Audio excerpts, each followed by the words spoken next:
This National Summit on Emergency Response was put together because our National E911 Office is truly focused on giving all Filipino citizens access to the best public safety and emergency communications system available. Just like what is used in the US and Europe, hindi na tayo yung napag-iwanan.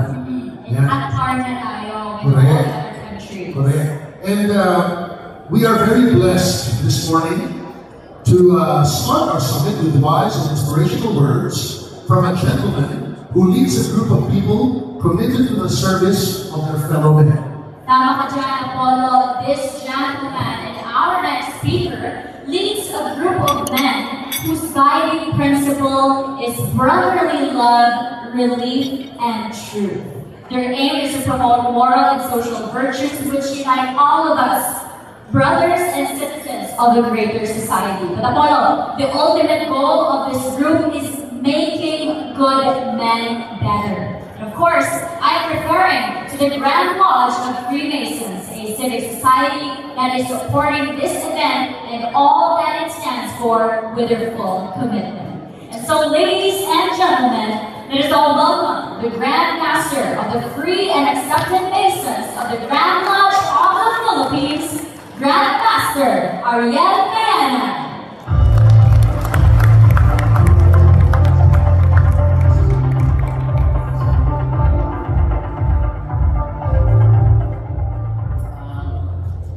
Good morning. Allow me first to greet the what we call organizers of this undertaking, of course headed by his team Executive Director Francis. Good morning, sir. And also we are here right now with the one who will lead, not only to execute but also to make sure that this one is sustainable, the most competent, the energetic Secretary of the Interior and Local Government, no other than Secretary of Government. So that I will not be omitting the seal of omission, I will be actually addressing you collectively, distinguished guests and fellow members of this very important and noble undertaking, and all the agencies who are here. Please kindly lend me your ears. I stand before you today with a heart filled with gratitude and spirit, breathing with dedication. Your call to action has resonated deeply within our brotherhood, igniting a furor of altruism and service that propels us forward with unwavering resolve. What is this all about? It doesn't need to come to a master's degree or a doctoral degree. It only needs common sense. What is this? This is actually the art or the business of what? Saving life. What is more even important than saving life?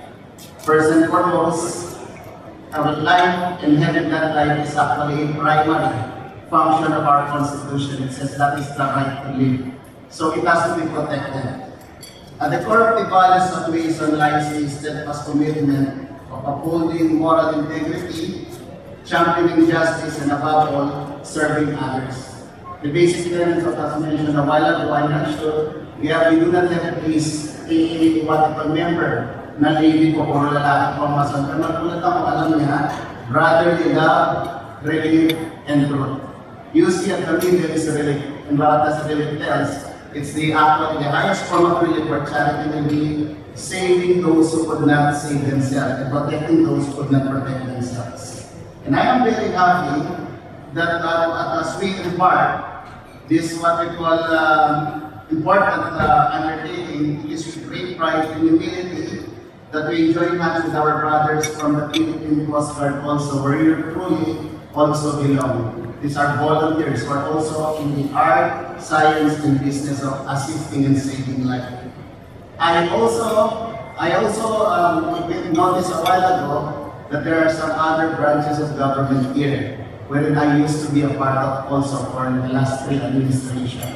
I saw the people from the Bureau of Jail and Management Technology, those who are actually from the Bureau of Fire Protection. I also saw some from the PNP, and they are all under again.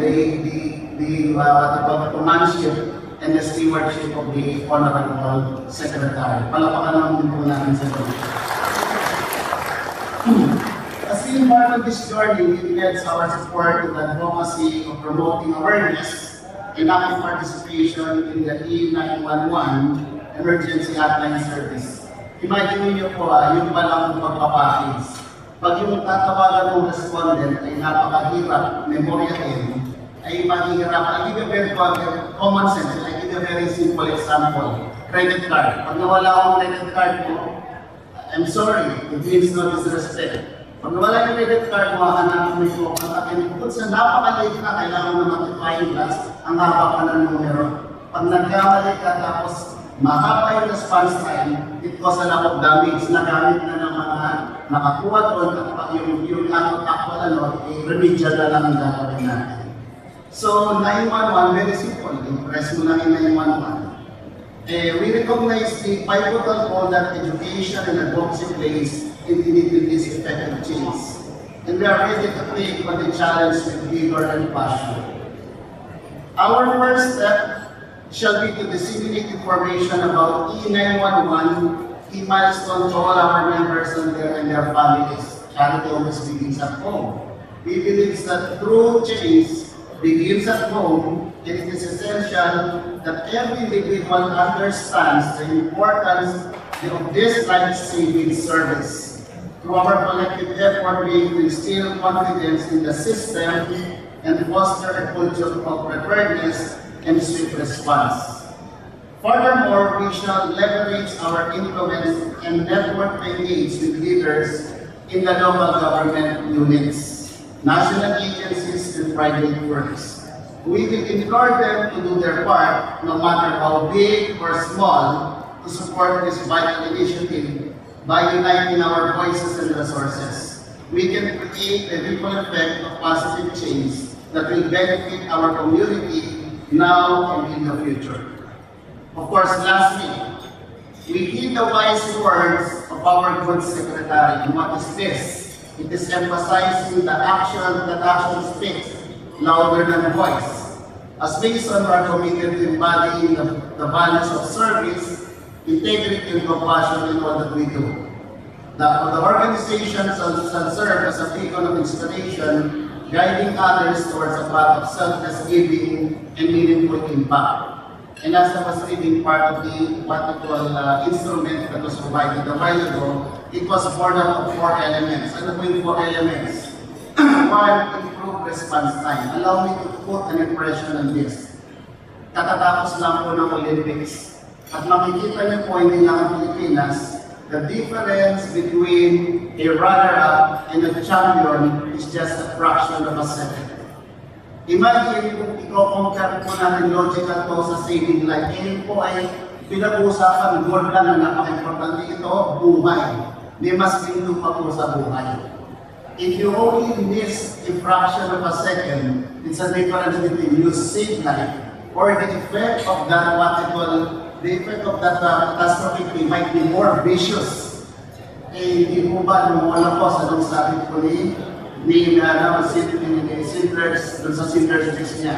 If only I could have more resources, and I was even enough time, there will be more Jews that I was able to see. We are talking of life here, mga kaibigan.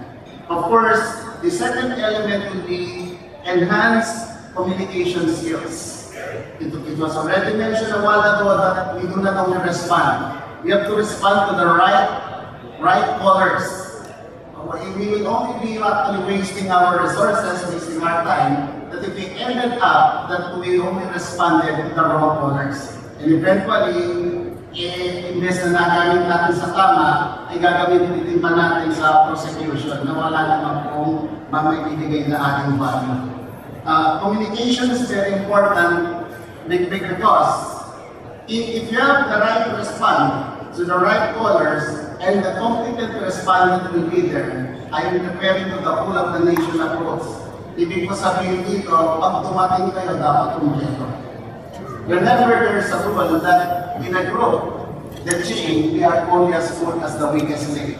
So if within the group, there is somebody who does not understand what they should be doing, instead of them that they will be helping, they might be the one who will be our liabilities.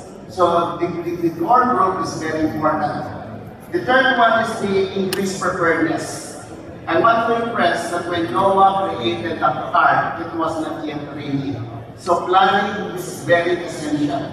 But planning without action is just daydreaming.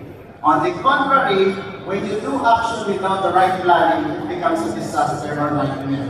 Yun po yung sinasabi ko kanina, the emphasis of the good secretary. While action speaks louder than voice, there should be a great preparation. And I'm calling and knocking to the heart of those who are not needed.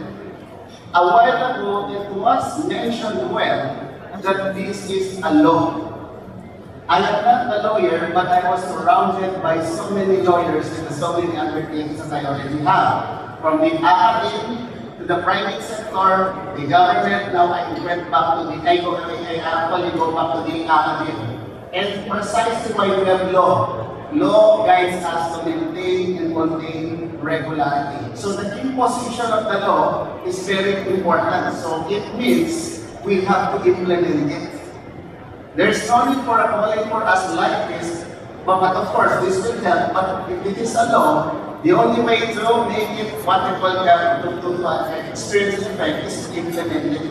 So that by implementing it, we also reap the benefit of that law. And that is to contain and maintain regularity other than life. The emergence of E911 as a tangible reality is a testament of power, collective action, and unwavering dedication. So to whom I'm greatly knocking again the heart. Again, they are under the horizon, and they cannot be converging for the good secretary, the LGUs. There could be no more agency that would impress it well other than the LGUs because they are their direct constituent.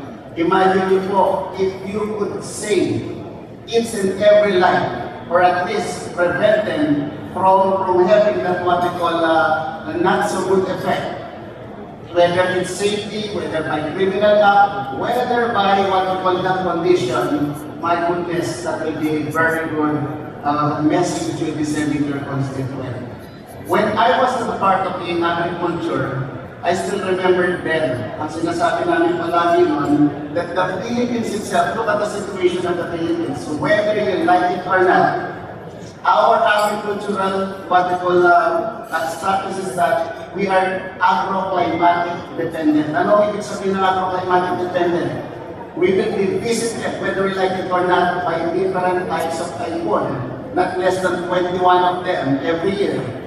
Uninvited guests, which will be bringing different disasters. So E911 can be a vital assistance here.